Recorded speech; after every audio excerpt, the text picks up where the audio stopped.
지금 현재 그 테트라 그러죠. 여기도 이제 여기도 이름이 바뀌었습니다. 옛날 전풍연 그랬는데 전자기술연구원으로 바뀌었기 때문에 여기도 풀네임으로 많이 불러주시면 감사드리고요. 지금 본부장님으로 계시고 있습니다. 오늘 강연에서 AI 기술에 대한 개요하고 그다음에 변화와 현황, 올바른 활용에 대해서 또 한 30분 전후로 발표를 해줄 겁니다. 저희 오늘 발표해 주실 황태호 본부장 큰 박수로 부탁드리겠습니다.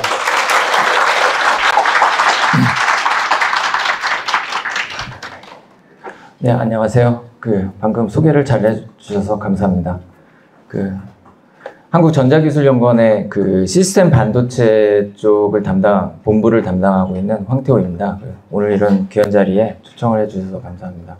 저희는 이름에서 그렇다시피 저희는 반도체를 원래 전문으로 하는 분야인데, 반도체의 가장 핵심적인 최근에 이제 해야 되는 분야들이 이제 AI가 메인이다 보니 저희가 한 10년 넘게 AI 쪽을 계속 연구를 해왔습니다. 그래서 그러다 보니 이제 AI 기술들이 어떻게 변화하는지 이런 것들을 좀 더 깊이 있게 알게 됐고, 그래서 오늘은 식사하시는데 무거운 얘기보다는 가볍게 AI 기술이 어떻게 생겨먹었고 앞으로 어떻게 우리가 활용할 거고 어떻게 변화할 거고 우리가 이런 것들을 어떻게 준비해야 될지에 대해서 아까 말씀하신 대로 간략히 말씀을 드리도록 하겠습니다.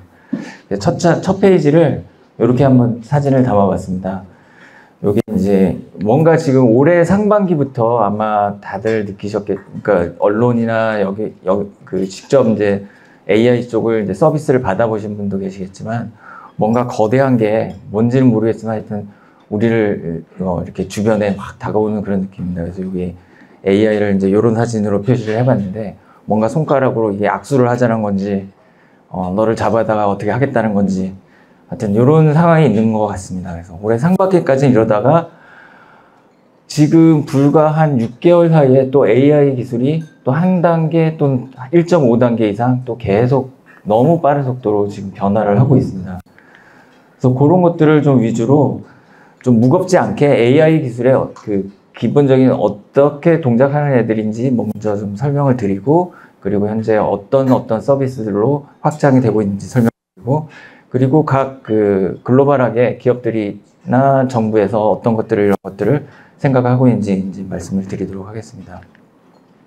AI 기술은 어떻게 보면 좀 무거워 보일 수 있는데 사람의 뉴런, 뇌를 모방하는 이제 기술입니다. 그래서 사람의 뇌는 600억 개의 뉴런, 100조 개의 시냅스로 구성이 되어 있고, 요게 되게 균일한, 요런 한 6층의 레이어로 균일하게 이렇게 펼쳐진 그런 구조를 갖고 있습니다. 그래서 감각기관하고 연동하는 애들은 좀 더 이렇게 스파스한 좀 그런 구조를 갖고 있고, 사람의 판단과 기억을 담당하는 이런 발달한 영역들은 이렇게 피라미드 셀이라고 해서 뉴런 하나가 굉장히 큰 역할을 하는 이렇게 발달을 했습니다. 그래서 요 피라미드 셀 기준으로 보면 뉴런과 뉴런과는 이렇게 엑손이라고 하는 하나의 채널로 연결되어 있습니다. 여기에는 이온이 들락날락 하면서 전이차가 오르락 내리락 하는데 그 전기적인 신호가 이렇게 중첩돼서 쌓이게 되면 하나의 스파이크 신호,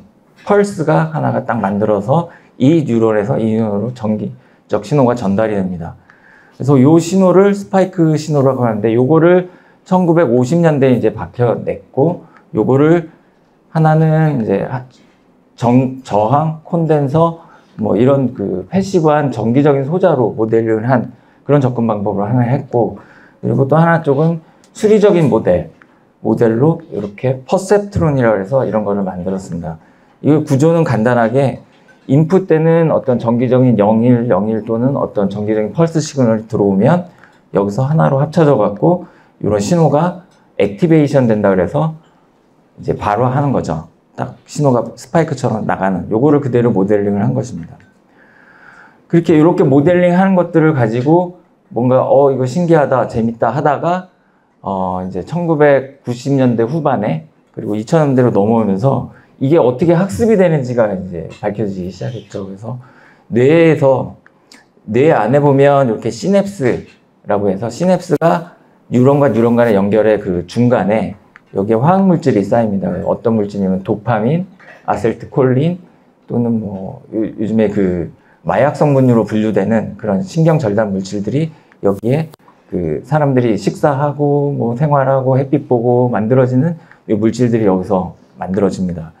그래서 이런 것들이 계속 화학 물질들이 어떤 게 쌓이느냐 뭐에 따라서 이제 학습이 되는 거죠. 그래서 스파이크 신호가 이렇게 딱 가면 얘가 준 스파이크 신호, 그 다음에 얘가 내보내는 스파이크 신호, 요거의 시간차에 의해서 스스로 그냥 가중치가 오르락 내리락 합니다. 거기에 이제 신경전달 물질이 얘를 이제 증폭을 하거나 크게 낮추거나 이런 역할을 하는 거죠. 뇌를 보면 크게 보면 이제 두 가지 부분으로 볼 수 있는데 인지 쪽이 있고요.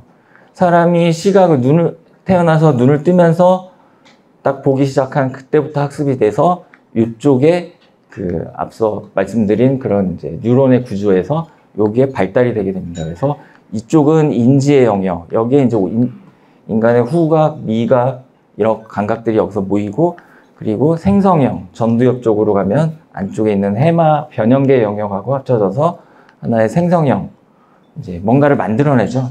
생각을 계속 사람이 하듯이. 그래서 이렇게 큰 구조로 돼 있고요. 요거를 그대로 이제 수리적인 모델로 퍼셉트론으로 모델링을 한 게 이제 최근에는 인코더, 디코더 요 구조로 이제 자리를 잡아가게 됩니다. 그래서 인코더는 인지의 영역, 그다음에 그 디코더 쪽은 제너레이티브, 생성하는 영역으로 이렇게 발전을 합니다. 얘를 학습을 어떻게 시키느냐? 학습은 얘는 스스로 학습을 한다고 했지만 얘는 이제 수학적인 모델링을 통해서 학습을 합니다. 이게 수식이 들어가서 좀 복잡하긴 한데 원리는 간단합니다. 뭐가 들어가서 결과가 나왔을 때 우리가 원하는 결과와 얼마만큼 차이가 있는지를 계산을 하고, 그 계산을 한 단계씩 올라가면서 이게 이제 뉴런 레이어라고 하는데 올라가면서 계산을 그 가중치라고 하는 것들을 업데이트를 합니다. 그 업데이트하는 방법은 뭐 여기 이제 산을 예를 들었는데 산 꼭대기에서 그 지상으로 내려가기 위해서 가장 빠르게 효과적으로 내려가긴 전략이 경사가 가장 급한 쪽으로 내려가면 되죠. 계속. 그러면 가장 빨리 가장 효과적으로 지상으로 내려갈 수 있는 그 전략을 여기서 적용을 하는 겁니다. 그래서 미분을 한 번 해서 경사도를 구하고 경사도가 가장 급한 놈 쪽으로 계속 가중치를 업데이트하는 방식으로 이렇게 해서 이 네트워크들을 학습을 시킵니다. 그래서 학습하는 방법에는 이제 크게 보면 이제 두 가지가 있는데, 하나는 슈퍼바이즈드 러닝, 지도 학습, 그리고 비지도 학습. 재미없는 내용은 이게 마지막입니다. 그 슈퍼바이즈드 러닝은 이렇게 라벨링을 붙일 수 있는 그런 데이터들을 가지고 학습을 시켰을 때 이제 아까 말한 역전파 방식으로 학습을 백프로파게이션으로 학습하는 데 굉장히 유리하고, 얘는 라벨링을 붙이기가 좀 어렵죠. 그래서 얘 같은 경우에는 이제 언스퍼 비지도 학습이라고 하는데 데이터만 가지고 얘네들의 어떤 자체적인 그 어떤 상관관계를 분석하는, 그래서 뭐 이렇게 막 흩어진 데이터를 한 3개로 나눠봐라, 4개로 나눠봐라 하는 이제 이런 문제들을 해결하는 게 이제 학습, 그 대표적인 학습 방법인데, 그 앞서 잠깐 말씀드렸지만 2000년대로 넘어오면서 이제 그 인공신경망, 소프트웨어 인공신경망 기술이 급속도로 발전을 하게 됩니다. 그래서 처음에 2000년대 넘어오면서 이제 저희가 잘 알고 있는 딥러닝, 딥 피드 포워드 네트워크에서 DNN 기술이 소개가 됐고, 그 이후에 이제 여기에서 학습하는, 아까 말씀드렸던 그 학습하는 방식이 그 매트릭스 행렬을 곱하고 더하는 연산으로 다 변환을 해서 그거를 처리를 해야 되는데, 그게 CPU에서 순차적으로 쭉 처리하니까 너무 느린 거죠. 그래서 여기 엔비디아의 그 그래픽 카드에 들어가는 GPU를 활용하기 시작합니다. GPU는 한 화면에 타일 베이스로 쪼개진 것들을 병렬로 한꺼번에 쫙 연산하는데 굉장히 유리한 구조입니다. 그래서 요걸 적용했더니 성능이 막 10배, 100배씩 좋아지는 거죠.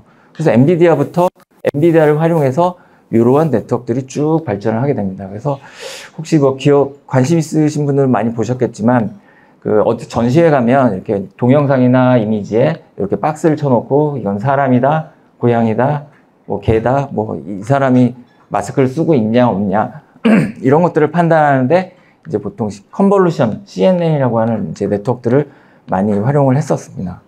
그리고 그 언론에서 나왔던 뭐 딥페이크, 그래서 오바마가 막 이렇게 뭐 쓸데없는 막 이상한 얘기하는 그 동영상들이 막 돌아다니고 이게 사회적인 혼란스럽다. 막 이런 원론부들을 보셨을 겁니다. 그때 나왔던 게 이제 VAE, GAN, Generative Adversarial Network. 이렇게 해서 이미지를 하나 생성하는 쪽으로 이제 그 네트워크들이 발전합니다. 요거는 뒤에 다시 잠깐 설명을 드리겠지만 확률 기반으로 이미지를 이제 모듈레이션 하는 거를 그거를 학습을 시켜가지고 얘네들이 이미지를 이렇게 좀 사람이 원래는 이제 찡그리는 인상이었는데 웃게 만든다든가 머리카락을 길게 만든다든가 이렇게 이제 변형을 하는 거죠.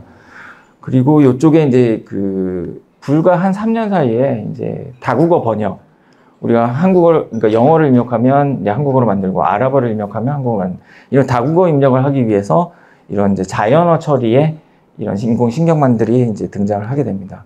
그러다가 2017년에 트랜스포머라는 이제 네트워크를 구글 그다음에 스탠포드에서 이제 발표를 하게 됩니다. 그래서 그때부터는 얘네들이 게임 체인저로 모든 것들을 이걸로 다 구현이 가능하도록 만들어집니다. 그래서 이러한 인공신경망들이 전부 다 엔비디아 GPU를 통해서 계속 발전을 해왔습니다. 그래서 이 GPU가 갖고 있는 게 이렇게 사용할 수 있는 거는 범용성 그리고 가장 그 최신의 인공신경망 기술들을 여기서 얘네들이 제공하는 쿠다라는 소프트웨어 플랫폼 그다음에 인공지능 프레임워크 이런 것들을 이용해서 먼저 개발해서 기술을 선점하고 하나의 그 지금은 이제 한 90% 이상 엔비디아가 독점을 하고 있는데 얘네들 라이브러리를 써서 얘네들의 플랫폼을 사용해서 그 학습을 시키고 실행을 시키게 되면 가장 성능이 잘 나오죠. 그래서 얘네들이 지금 현재는 시장을 독점을 하고 있는 이런 상황이다.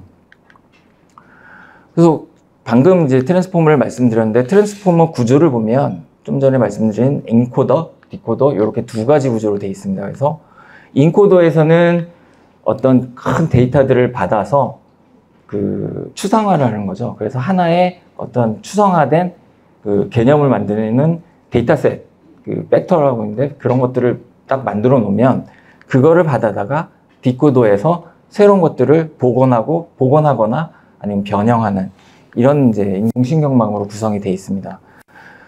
지금 약간 이제 그 좀 바뀌긴 했는데 대표적인 게 구글의 그 버트, 다국어 번역하는 버트 시스템이 있고 그다음에 그 최근에 많이 나왔던 오픈 AI의 GPT-3, 1, 2, 3가 있고 이 모델로 이렇게 발전을 해왔습니다. 근데 그 요게 이제 점점 그 성능이 잘 나오다 보니까 파라미터 수가 급격하게 증가하고 지능화 정도가 높아지다 보니 이거를 대용량 서버에서 이제 트레이닝을 시키기 시작합니다. 그래서 그 여기 보면 2020년 6월 11일 날 이제 그 GPT-3가 발표가 됐을 때 공개가 됐죠. 이때까지는 이제 요 박스 친 부분까지 버전까지는 오픈 소스로 누구나 다 다운로드해서 요걸 사용해 볼 수가 있습니다. 이때는 이제 175억 개 1750억 개의 파라미터를 쓴다는데 파라미터 수가 그 뉴런과 뉴런 간에 연결하는 그 커넥션의 숫자를 말합니다. 그래서 중간에 이제 시냅스라고 볼 수 있죠. 그만큼 많은 양의 데이터를 담고 있다라고 볼 수 있고요. 그래서 처음에 나왔을 때는 2018년 6월에 처음 나왔을 때는 뭐 한 1억 개의 파라미터를 썼는데 이게 이렇게 기하급수적으로 올라가고 있습니다. 그래서 작년 이제 하반기에 발표됐던 GPT 3.5 같은 경우에는 이 네트워크의 규모를 더 크게 네트워크 구면은 그대로 유지한 채 여기에 새로운 뒤에 다시 설명드리겠지만 새로운 네트워크 구조를 적용을 해서 보다 많은 응용에 적용할 수 있는 구조를 만들어냈습니다. 그 하나로 발표된 게 이제 챗 GPT고 최근에 이제 GPT-4가 발표됐는데 얘 같은 경우에는 멀티모달한 서비스를 이제 제공하겠다. 멀티모달한 건 뒤에 다시 설명드리겠습니다. 하겠다라고 해서 약 추정으로는 지금 발표된 건 없는데 한 5천억 개의 파라미터 가지고 이렇게 발표했다고 그럽니다. 그래서 오픈 AI라는 기업은 뭐 잘 아시다시피 이제 일론 머스크가 2015년에 그 AI의 기술에 좀 서로 그 오픈 소스로 발전이 됐으면 좋겠다라고 해서 이제 설립한 회사인데 최근에는 이제 마이크로소프트가 1조 원 이상의 돈을 투자했고 그 앞서 봤던 그 요 마이크로소프트의 애저 서버 원래 애저 서버는 이제 윈도우 그 클라우드 서비스를 위한 서버였는데 얘를 이제 학습용 서버로 제공하면서 지금의 GPT가 엄청난 규모의 학습을 이제 했죠. 그래서 GPT 3.5를 이제 기준으로 잠깐 아까 말씀드렸었는데, 원래 이제 그 GPT 3.0까지는 요 모델이었습니다. 요 모델은 뭐냐면, 프리트레인드, 그러니까 네트워크인데, 그 한 몇십억 개의 데이터들을 인터넷으로 막 긁어서, 그거 갖고 그 비지도 학습, 아까 말씀드렸던 비지도 학습을 이제 합니다. 그래서 얘네들의 패턴들을 쭉 사람이 보편적으로 갖고 있는 패턴들, 뭐 오늘 밥을 먹어야 점심 때 되면 밥을 먹고 비빔밥이 맛있고 뭐 이런 보편적인 내용들이 하나의 네트워크 프리트레인드 네트워크가 되고, 얘네들을 가져다가 옆에 또는 앞 뒷단에 이렇게 새로운 네트워크를 붙여서 얘네들의 나온 결과와 얘네들의 나온 결과를 잘 처리를 하면 우리가 원하는 다양한 응용에 쓸 수 있겠다라고 해서 이제 이런 구조로 파인 튜닝한다, 그다음에 프리트레인드 한다, 요 네트워크를 이제 발전을 했습니다. 발표를 했죠. 요런 이제 그 트랜스포머 계열의 네트워크는 이제 학습은 어떻게 시키냐 하면, 기존의 백프로파게이션도 물론 쓰는데, 그 전에 이제 이 수십억 개의 데이터에 대해서 사람이 일일이 라벨링을 붙이려고 그러면 이건 사실상 불가능한 일이죠.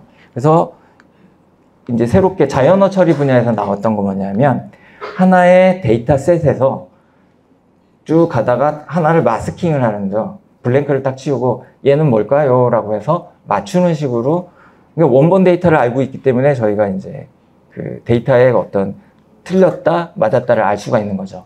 그래서 이런 방식으로 학습을 하는 거죠.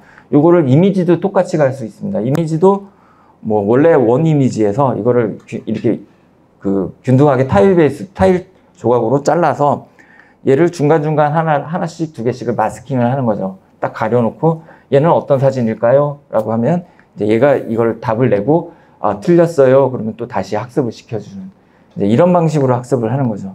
요거를 이제 인트라 샘플링 프레딕션이라는 이런 방식을 쓰고, 그리고 어텐션이라고 하는 이제 레이어 앞단에 그 얘네들이 발생하는 어떤 빈도수라든가 위치 정보들, 이런 것들을 병렬로 받아서 하나의 데이터셋에서 얘가 기여하는 정도를 수식화해서 나타나는 거를 이제 어텐션 레이어라고 하는데, 그 뒷단에 앞서 말씀드렸던 그 피드 포워드 네트워크들을 쭉 붙여서 학습을 하게 되면 하나의 프리트레인드 네트워크가 만들어진다. 그렇게 해서 발표된 게 이제 GPT죠. GPT는 좀 전에 말씀드린 것처럼 이렇게 단어를, 기존의 이제 자연어 처리 같은 경우에는 어떻게 했냐면 얘를 하나씩 입력을 해서 그 학습을 시키는 거죠. 근데 트랜스포머 계열의 그 디코더 같은 경우에는 얘를 병렬로 쭉, 얘를 이제 계산하기 쉬운 수식으로, 그러니까 숫자로 표현을 하고, 로봇을 그 아이덴티피케이션, 구분할 수 있는 값을 딱 부여를 합니다. 전 세계 우리가 쓰는 언어나 이런 것들에 대해서 모든 단어들을 부여를 하고, 얘네들의 위치 정보들, 그리고 얘네들이 이 데이터셋에서 기여하는 어떤 그 가중치들, 이런 것들을 토대로 먼저 여기 그 셀프 어텐션 레이어를 만들고, 뒷단에 이제 그 딥러닝 하는 뉴럴 네트워크들을 쫙 붙여서 이제 학습을 쭉 하게 되죠. 그래서 이제 GPT-3 같은 경우에는 웹 크롤링이라고 해서 웹에서 HTML 문서들을 막 긁어다가 한 4천억 개 정도의 데이터셋을, 4천억 개의 단어로 구성된 데이터셋을 만들고, 웹 텍스트, 책, 그 다음에 그 쉽게 인터넷 네트워크를 통해서 받을 수 있는 그 데이터를 가지고 이제 이렇게 학습을 시킵니다. 최근에는 이게 그 좀 전에 이제 프리트레인드 네트워크, 그 다음에 파인 튜닝을 한다고 했잖아요. 그래서 파인 튜닝 하는 영역에 이미지를 이제 학습시킨 것들을 이렇게 다차원으로 가로축, 세로축으로 붙여서 하나의 그 결과들을 뽑아내는 이제 이런 방식으로 진화를 했습니다. 그래서 요거 같은 경우에는 이제 쿼리가, 예를 들어서 이 사진 안에 사람은 몇 명 있을까요? 라는 쿼리를 던지면 여기에 이제 자연어 모델로 프리트레인된 네트워크와 이미지로 미리 사전에 학습된 네트워크를 묶어서 이렇게 변환해서 몇 명 있을까요? 라는 답을 내주는 이제 이런 방식입니다. 그래서 두 개의 프리트레인드, 그러니까 사전 학습된 네트워크들이 그 파인 튜닝 단계에서 하나로 머지가 돼서 이렇게 학습이 됩니다. 이 이미지 트레이닝은 어떻게 시키냐면 우리가 그 위키피디아나 아니면 뭐 인터넷에서 문서들을 긁어보면 사람들이 친절하게 사진에다가 내가 몇 시에 어디 가서 뭘 찍은 사진이라고 딱 캡션을 다 붙여놓죠. 그래서 이 캡션하고 이미지하고 따로 띄어서 이렇게 학습하는 이제 그런 방식입니다.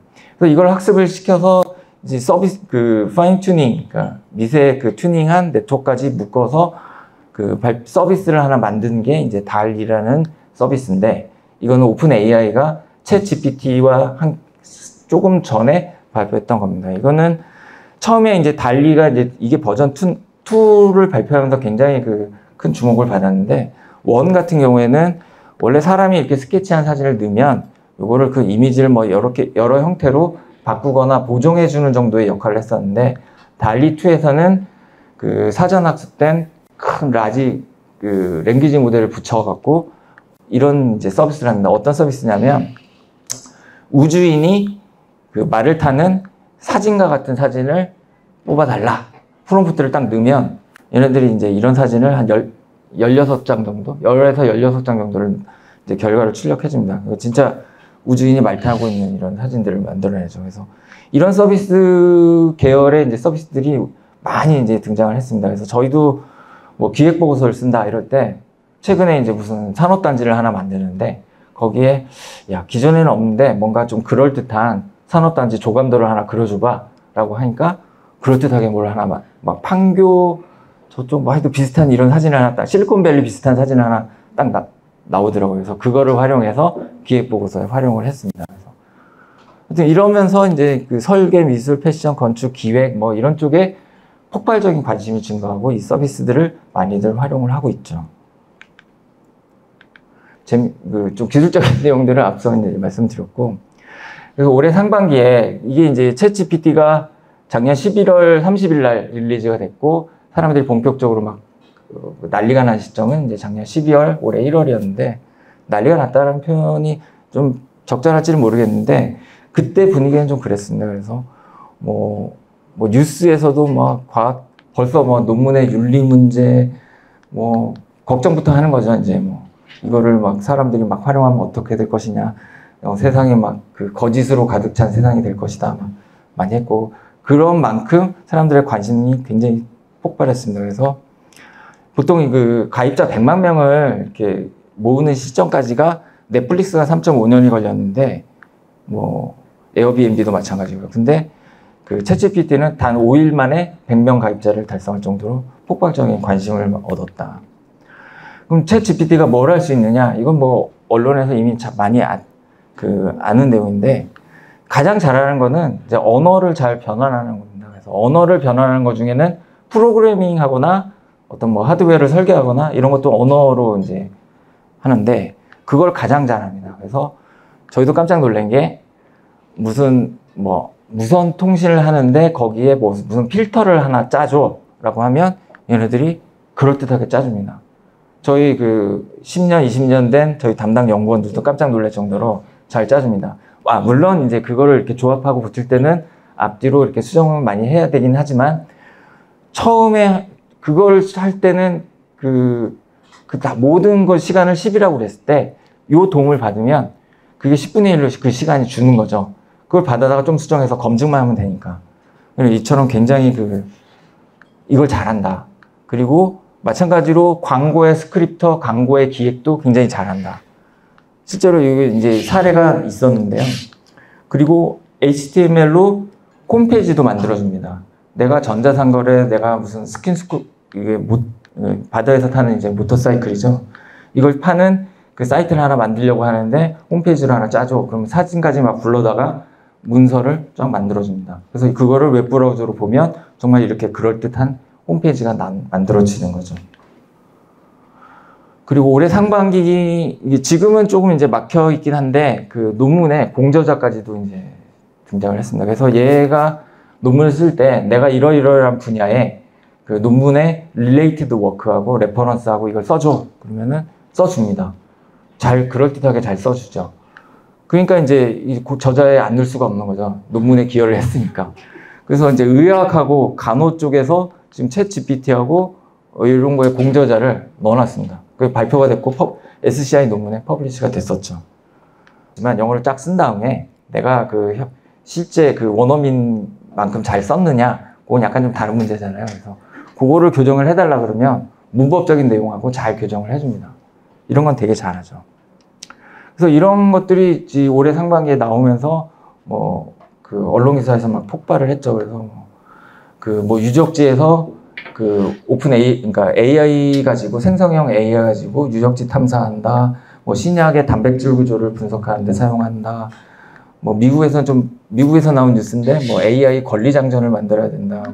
많은 이제 뉴스들이 이렇게 나왔었죠. 그러면서 한편에서는 이제 부정적인 의견들도 많았었죠. 그래서 AI가 사실 실제로 AI에 지금도 마찬가지인데 본인의 이름을 가지고 한번 이 사람에 대해서 알려주세요 라고 딱 쳐보면 뭔가 한 페이지에 그럴듯한 글을 써줍니다. 근데 실제로 본인은 알잖아요. 읽어보면 거의 한 3분의 2가 가짜죠. 그러니까 그런 것들이 이제 할루시에이션, 그래서 거짓된 정보인데 진짜처럼 믿게 만드는 이제 그런 것들이 많아서 이게 이제 올해 상반기 기준으로 여러 온라인 커뮤니티에서는 오픈 AI, 그러니까 챗 GPT로 또는 AI에서 만들어진 이런 창작물들은 업로드하지 마라 라고 해서 일단 규정을 만드는 이런 상황으로까지 발전을 했었습니다. 그리고 일단 산업적으로는 아직까지 이걸 어디다가 사용할 수 있을지 잘 모르겠다. 챗 GPT만 해도 지금 아까 엔비디아 잠깐 말씀드렸는데 칩 하나, 가장 최신 칩 H100이라는 이제 칩하고 그걸로 만들어진 모듈 하나가 2만 불 정도 합니다. 하나에. 그럼 2만 불을 하나를 갖다 꽂으면 걔 갖고 동시 접속사 10명 정도밖에 처리를 못 한다고 합니다. 이게 네이버에서 실제로 돌려보니까. 그러면은 그거를 동시 접속자 한 10만 명 그 이상으로 넣으려고 그러면 돈이 천문학적으로 드는 거죠. 구축비용만 그렇게 들고 전원도 엄청 먹고, 그리고 하여튼 그런 상황입니다. 그래서 그러니까 결론적으로는 사업성이 안 나온다. 클라우드의 AI 서비스만 가지고는 이제 그런 상황이 있어서 아직까지는 사업성 있는 제대로 된 모델이 나오지 않는다. 이제 이런 상황이었는데, 근데 이게 이제 올해 중반기를 넘어서 하반기로 가면서 AI 기술이 또 사람들이 그거를 그대로 내비두지 않고 또 한 단계를 업그레이드를 합니다.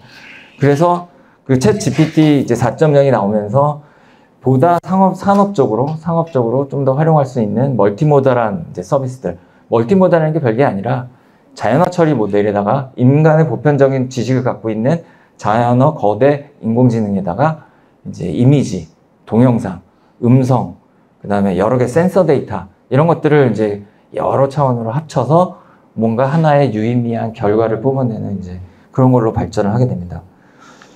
그거는 그렇고, 또 하나는 이제 이러면서 이런 데이터하고 학습 기술들이 이제 계속 반복해서 하다 보니까 불과 6개월 사이에 이 할루시에이션이라고 하는 가짜 데이터들, 이런 것들이 굉장히 많이 줄었고, 그러다 보니 이제 미국 변호사 시험에도 상위 10%로 통과를 했고, 미국 대학 자격 시험도 7등, 11등 좋은 성적으로 발표하는 이제 이런 것까지 발전을 하게 됩니다. 제일 먼저 반응할 게 올해 상반기에 이제 각 IT 서비스하는 빅테크 기업들이 이제 난리가 났었죠. 구글, 원래 이제 트랜스포머나 이런 트랜스포머 계열의 이제 인공신경망은 구글이 원조긴 한데, 얘네들이 이제 오픈 AI 그쪽에 이제 먼저 기선 제압을 당했죠. 그러니까 이제 순다 피차이 CEO가 이거는 코드 레드다. 우리 구글 검색 엔진이 이러다 망하겠다. 뭔가 빨리 대책을 마련해라. 그래서 이제 4월에 급히 바드라는 똑같은 이제 챗 GPT와 유사한 서비스를 만들어냅니다. 그러면서 우리는 구글의 방대한 검색 엔진에 훨씬 더 높은 정확도를 갖고 있는 서비스를 하고 있다라고 홍보를 하죠. 그리고 마이크로소프트는 빙이라는 자체 검색 엔진이 있습니다. 그리고 엣지라는 이제 브라우저를 이제 자기네들이 계속 프로모션을 하고 있는데, 그 브라우저하고 빙하고 결합해서 뭔가 윈도우즈의 플랫폼 자체를, 독점적인 플랫폼을 계속 더 강화시키는 그런 방향으로 가고 있습니다. 그래서 빌 게이츠가, 이분이 참 똑똑하신 분인 것 같아요. AI 비서가 결국은 세상을 바꿀 거다. 그러니까 우리 저마다 이제 다 비서 하나씩 두고 있는 거죠. 내가 여행 갈 텐데 가장 좋은 걸로 나의 취향과 기호를 다 판단해서 내 스케줄을 맞는 여행 계획을 짜줘. 내가 가장 좋아하는 요리의 레시피하고 재료를 사줘. 뭐 이런 것들이 이제 AI 비서가 하는 거죠. 예전에 이제 뭐 집에 가서 뭐 기가진이 뭐 TV엔 틀어줘 뭐 이런 거 하던 시대와 완전히 다르게 새로운 시대가 열리게 되는 거예요. 근데 이미 이제 이런 것들이 서비스가 우리가 이제 사용을 많이는 직접 관련된 거 아니면 사용을 안 해서 그런데 이미 우리 핸드폰의 앱에 보면 한 180개 정도의 AI의 이런 기능들이 들어가 있는 앱들이 이미 지금 개발해서 상용화 중에 있습니다. 그래서 이런 것들이 많이 활성화되다 보니까 세상이 어떻게 변해가냐면 지식을 얻기 위한 이제 노동의 가치가 굉장히 떨어지는 거죠. 앞서 잠깐 저희도 예를 들었지만 저희가 어떤 첨단 산업단지의 조감도를 그리려면 저희가 몇백 원을 주고 용역을 줘야 되는 이제 그런 상황인데 프롬프트 몇 개 넣어가지고 뭐 필요하면 한 월 20불 정도 가입을 하고 그걸 받으면 저희가 원하는 거를 무궁무진하게 원하는 창작물들을 받을 수 있는 시대가 되기 때문에 상당히 그런 거에 창의적인 그런 어떤 컨설팅이라든가 광고, 그다음에 어떤 기획, 그다음에 디자인 이런 영역은 이런 영역의 가치가 상당히 줄어들지 않을까라고 이제 사람들이 이제 생각을 하고 있죠. 그래서 시대가 바뀔 것이다. 창의성 엔진의 생성형 AI 시대로가 확산되는 그런 시대로 갈 것이다라고 이제 사람들이 추측을 하고 있죠. 그러면서 응용 분야가 최근에 굉장히 폭이 넓어졌습니다. 간략히 이제 설명을 드리면 올해 4월에 볼보에서 전기차 세단을 이제 발표해서 디자인을 하는데 4가지 모델을 이제 온라인에 공개를 했습니다. 그 중에 사람들이 압도적으로 한 80~90%의 사람들이 지지했던 모델이 이 모델인데 이게 AI가 디자인한 모델입니다. 전기차 세단의 디자인, 그래서 자동차 디자인, 그다음에 이제 뉴욕 타임스퀘어에 이제 광고편에 들어가는 광고, 그다음에 여기 케찹 브랜드인데 하인즈라는 케찹 브랜드는 자신의 케이스하고 브랜드 이미지 이런 것들 광고를 AI가 가지고 이제 활용하고 있습니다. 그뿐만 아니라 이제 최근에 이제 개발 중인 이런 서비스들이 내가 음식 사진을 어디 가서 찍어갖고 올리면 식재료를 주문해주고 조리법까지 쫙 알려주는 그런 서비스. 그 다음에 여행 스케줄 같은 거 짜주는 것들. 그 다음에 법률 서비스. 내가 누가 마음에 안 드는 사람을 내용 증명을 보내야 돼. 그런 것들 만들어주고요. 그리고 기업 같은 경우에는 자체로 이제 이런 인공지능 서버를 구축하고 협상 전략이라는 거. 제가 얼마를 부를 것 같은데 나는 얼마를 해야지. 뭐 이런 협상 전략 같은 것들을 여기서 하고요. 그리고 자원 탐사. 항공 사진, 요즘에 드론 사진, 뭐 여러 개 보면 이제 여러 개 레이더라든가 광학 사진들 여러 개 장비들이 있는데 이거를 분석하는 것들은 전부 다 사람의 몫이었는데 이것들을 이제 여러 개의 데이터를 조합해서 여기에 리튬이 있다. 여기에는 원유가 있다. 이런 것들을 이제 하는데 여기 사용합니다. 그리고 에너지도 에너지는 이제 신재생 에너지가 들어오면서 풍력은 아시다시피 바람이 있다 없다. 태양은 해가 떴다, 뭐 비가 온다 이럴 때 이제 발전량이 다르잖아요. 그래서 요것들을 정밀하게 에너지 수요에 맞춰서 한 10분, 5분, 10분 정도를 이제 얘가 포캐스팅 하는 거죠. 그래서 이런 응용에 좀 적용을 하려고 하고 있고, 의료 쪽은 뭐 요즘에 뉴스에도 많이 나오지만 의료 데이터를 이제 3차원으로 만들어주고 사람의 이력 같은 걸 넣어서 질병이 어떻게 예후가 어떻게 될 것인가 이런 것들을 이제 하는데 AI가 적용되고 있습니다. 그럼 미래는 어떻게 될 것이냐? 그래서 지금 말씀드린 이제 기술만 대충 저희가 유출을 하더라도 초지능 시대에는 이미 올 것 같다. 그리고 초연결 시대, 저희가 5G를 넘어서 6G라고 하면 이제 위성통신, 그 다음에 IoT 이런 것들까지 다 엮어서 정말 실생활의 모든 것들이 네트워크에 연결되는 이런 시대가 될 것이다. 그리고 이런 것들이 좀 전에 멀티모던한 이런 어떤 AI 서버를 통해서 하나로 초용하게 될 것이다. 이런 시대로 갈 거라고 지금 판단을 하고 있습니다. 근데 이게 지금 판단하는 게 아니라 4년 전에 4차 산업혁명을 얘기할 때 2019년 스마트 4차 산업혁명 엑스포를 열었는데 그때 이 얘기를 했었습니다. 초연결, 초융합, 초지능. 이때 얘기했던 게 향후 10년에서 뭐 그 이상 좀 시간이 지나면서 기술이 발전해서 이런 시대로 갈 거라고 했는데 지금 불과 4년, 5년 만에 일단 이 시대들이 지금 다 오고 있죠.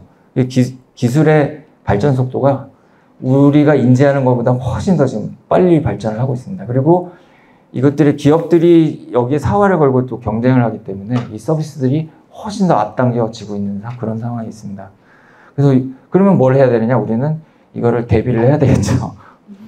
대비를 어떻게 할 것이냐? 이제 그 얘기를 이제 하려고 하는데, 잠깐 말씀을 드리면, 요건 이제 좀 전에 말씀드린 이제 AI가 최근에 10년 동안 어떻게 급속히 발전해야 왔는가를 이제 말씀드립니다. 그래서 사실상 이제 GPT, 트랜스포머, 뭐 달리, 뭐 이런 이제 서비스들이 나오기 시작하면서부터 사실은 지능화, 초지능의 시대는 열렸다라고 이제 판단이 됩니다.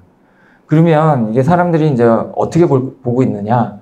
이게 대규모 사회적, 경제적, 산업적 이런 쪽으로 대규모 혼란이 생길 것이냐? 아니면 AI로 인한 생산성 향상, 인구의 노령화, 그 다음에 기후 문제, 에너지 자원의 고갈, 식량 문제 이런 것들을 해결할 수 있는 핵심적인 이제 그 기술로 여겨질 것이냐? 이 두 가지 측면이 있습니다. 그래서 이게 맞냐 그러냐는 결국엔 이제 저희의 몫인데, 혁신 전략에 따른 올바른 AI를 활용을 해서 이런 것들을 우리가 이쪽 생산성 향상, 우리의 인류에 닥쳐온 문제들을 해결하는 데 활용을 해야 된다라고 하는 게 이제 결론입니다.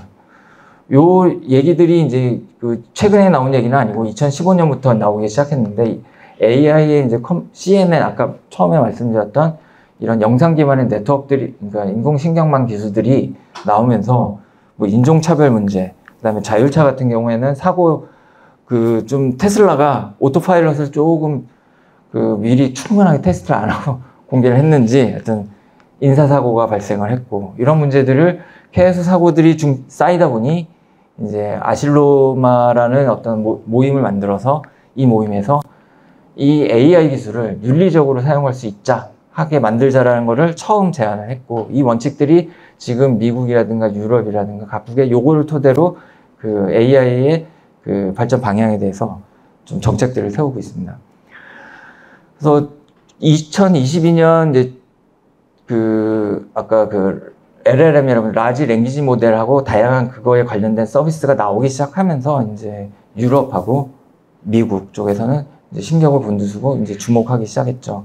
그래서 22년 하반기에 그 유럽연합에서는 인공지능 법을 만들겠다, 지금 만들어졌는지 제가 확인을 못했는데, 그리고 미국 연방거래위원회도 지금 좀 윤리적으로 문제가 되는 상품들이 제대로 팔리고 있는지, 아동을 좀 뭔가 착취하거나 이런 건 없는지, 이런 것들을 계속 면밀히 2022년 하반기서부터 23년 상반기까지 조사를 했었습니다. 그래서 이거에 대한 그 어떤 규정하고 법을 만들겠다라고 했었습니다. 그래서 중국도 뭐 하겠다고 했는데, 결론적으로는 이제 세 개의 그 경제 번영에서 하는 것들은 소비자를 보호하는 거와 그 다음에 산업의 발전과 이 두 개의 상반된 축을 같이 끌고 가는데 균형점을 잡는 거에 굉장히 많은 고민들을 하고 있다. 그러는 한편에 21년도에 이제 OECD는 뭐 이제 경제적으로 뭐 항상 이렇게 발전적인 방향으로만 얘기를 하는데, 그걸 좀 감안하더라도 AI 기술은 이렇게 부정적인 측면은 많기는 하지만 인구의 고령화로 인한 급격한 노동 생산성 감소에 대응하는데 필수적인 기술이다. 이건 꼭 해야 된다라고 말을 하고 있습니다. 그래서 뭐 다양한 방면으로 제조 생산성 혁신을 해야 되고, 그다음에 이걸 위한 정책, 인프라, 교육, 산업 이런 쪽에 정책들을 어떻게 마련해야 된다라는 거를 이게 이제 레퍼런스에 다루는데, 이 레포트로 이제 권고를 하는 이제 기고문을 만들었죠.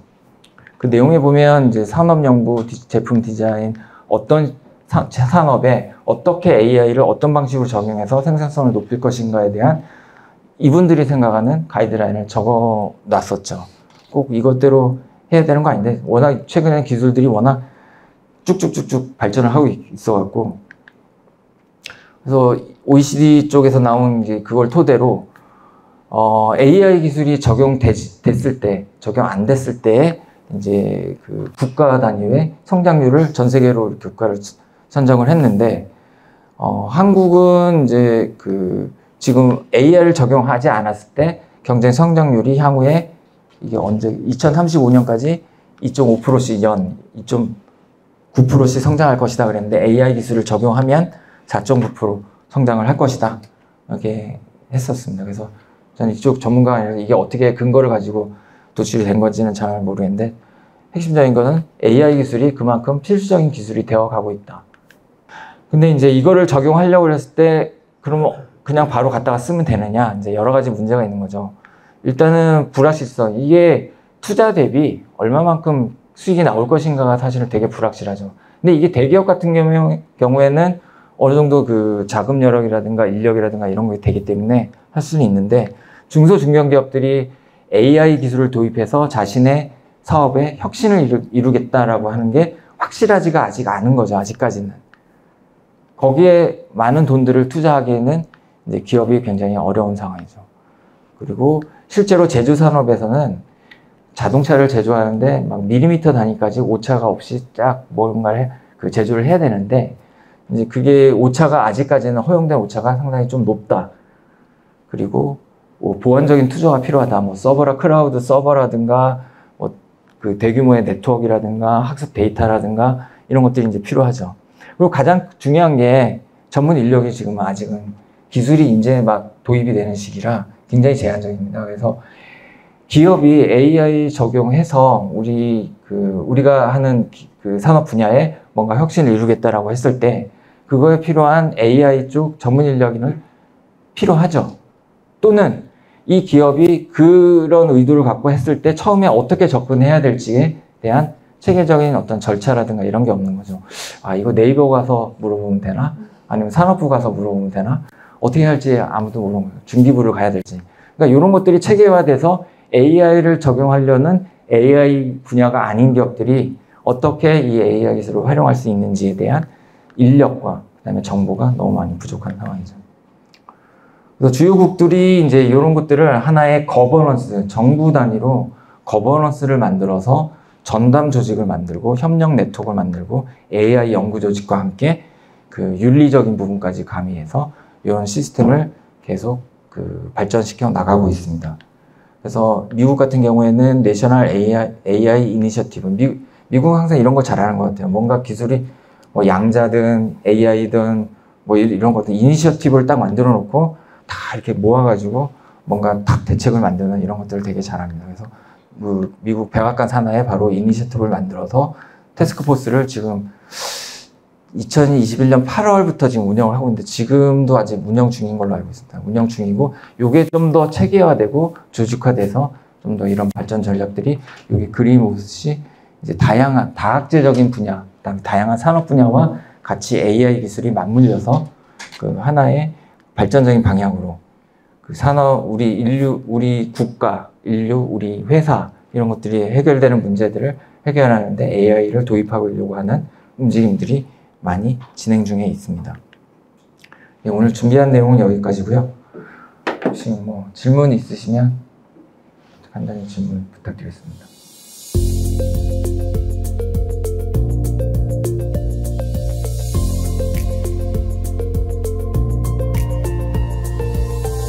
저도 이제 마찬가지로 반도체 쪽을 이제 한 20년간 연구를 해온 사람으로서 물론 이제 산업부 반도체과나 이런 쪽에 같이 해서 그 공급망에 대한 반도체 공급망이나 이제 미중 간의 갈등의 문제들은 저도 좀 약간 깊이 있게 들여다봤는데 그 반도체를 제외하고 AI 기술만 봤을 때는 아직은 국가 간에 그 첨예하게 이렇게 맞대는 그런 상황은 아닌 걸로 좀 이해가 됩니다. 그 반도체, 그러니까 AI 산업의 가장 핵심적인 부분들은 요 지금 네트워크로 보여지거든요. 요 네트워크가 지금 현재까지는 앞서 말씀드린 것처럼 GPT-3하고 이런 네트워크들이 지금 공개가 됐었는데 그 메타, 그러니까 페이스북도 라마라는 모델도 최근에 공개를 했고, 근데 이런 공개된 모델을 가지고 이걸 붙여서 다양한 응용에 쓸 수가 있습니다. 근데 이제 미국의 산업적으로는 그런 경계 없이 지금 중국 애들도 갖다 쓰고 유럽도 갖다 쓰고 저희도 갖다 쓰고 있고 다 갖다 쓰는데 언젠가부터는 이게 규제가 되지 않을까. 이게 워낙 이 프리트레인드 네트워크가 워낙 막강한데 이거를 학습시킬 수 있는 능력을 갖고 있는 기업은 지금 미국의 빅테크 기업들, 최근에 이제 네이버가 한국형 이제 데이터 이런 그 프리트레인드 네트워크를 만들겠다라고 했는데 이게 가장 핵심이고, 그리고 요거는 이제 산업적으로 굉장히 하는 부분이라 AI 기술은 지금 반도체나 어떤 소재 소자, 뭐 원재료, 원자재 이런 것처럼 그렇게 첨예하게 그럴 것 같지는 아직까지는 않은 걸로 알고 있는데 향후에 이 기술에 대해서 좀 더 규제는 들어갈 것 같다. 왜냐하면 최근에 우크라이나 전쟁도 봤을 때 전쟁에서도 어떤 뭐 유튜브에 뭐 이런 분들은 우크라이나 전쟁은 AI 전쟁이다라고 말할 정도로 AI가 적진의 어떤 현황들을 잘 파악하고 핵심적인 요소들을 공격하고 하는데 큰 역할을 한다고 합니다. 저도 제가 확인한 건 아닌데 그런 만큼 그런 것들이 어떤 국가의 전략적인 무기라든가 아니면 자산으로 분류되어 있는 순간부터 이런 그 인공신경망의 학습 기술과 이 이미 사전 거대하게 학습된 이 네트워크들의 교류는 서로 좀 주의 있게 봐야 되지 않을까, 그런 시대가 오지 않을까라는 생각이 그 정도 상황이고요. 잘 아시다시피 엔비디아 반도체는 미국에서 지금 H100하고 A100 그 두 가지 모델을 기준으로 규제를 했는데 사실은 엔비디아도 이제 먹고 살아야 되니까 그 이하의 모델은 지금 중국에 다 팔고 있습니다. 그리고 중국에 지금 나가 있는 저희 이제 선후배들 얘기를 들어보면 싱가포르, 말레이시아 이런 데를 통해서 다 받고 있고 확인되지 않은 사실을 지금 제가 선후배 간에 들은 얘기를 말하기 좀 그런데 일단 중국에서 지금 많이 쓰고 있습니다. 그래서 이런 것들이 중국의 어떤 자산하고 중국의 산업 뭔가를 하는데 활용이 된다 그러면 분명히 뭔가 조치가 있지 않을까 그렇게 생각합니다. 개인적인 생각이고요. 실제로는 어떻게 될지 모르겠습니다. 아직까지는 AI는 국가 간의 어떤 그런 경계는 없이 서로 권장해서 사용하고 데이터도 서로 주고받고 뭐 이런 상황이 있습니다. 그래서 저희도 기업들이 여기다 쿼리를 던지잖아요. 뭐뭐 만들어줘, 뭐 이렇게 했는데 그게 사실은 다시 학습으로 들어가거든요. 그러니까 이제 삼성이나 뭐 현대나 뭐 대기업들 이런 기업들은 그거 못 쓰게 하는 거죠. 왜냐하면 우리의 회사 정보를 가지고 얘네들이 뭔가 거대한 이런 진화되는데 기여하기 때문에 이제 이러한 기업 간의 이런 것들도 좀 약간 그런 건 있지만 기본적으로 이런 것들에 대한 경계는 아직 없다. 이렇게 제가 이해한 바는 그렇습니다.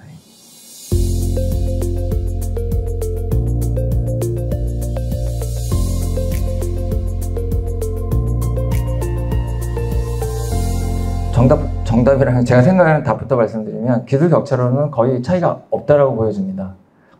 다만 문제는 그거를 대규모로 이렇게 구축할 수 있는 자금하고 인프라 뭐 이런 것들에 대한 문제이지 데이터셋 이런 것들에 대한 문제이지 네이버 자체가 기술력 자체는 거의 대등하거나 다소 조금 뒤처진 정도 수준으로 보여지고요. 그 핵심에는 아까 말씀드린 엔비디아의 기술적인 독점들 그 다음에 이런 것들이 좀 있고 그 다음에 데이터셋에 대한 그런 이제 반도체를 국내에서도 많이 지금 연구들을 많이 하고 있습니다. 대표적으로 뭐 MPU라든가 핀 반도체. 근데 이런 부분들이 사실은 저희도 마찬가지지만 이제 어떤 정책을 만드시는 분들이 좀 통찰력을 갖는 게 굉장히 지금 중요한 시점으로 봅니다. AI 기술에서 이게 그러니까 작년 한 3년 전에 이제 데이터셋이 중요하다. MPU 반도체가 중요하다. 그래서 대규모 투자를 했는데 지금 기술이 한 1.5단계 이상 또 변해버렸거든요. 그러면서 이제 요때 개발했던 칩들이 지금 이제 나오기 시작했습니다.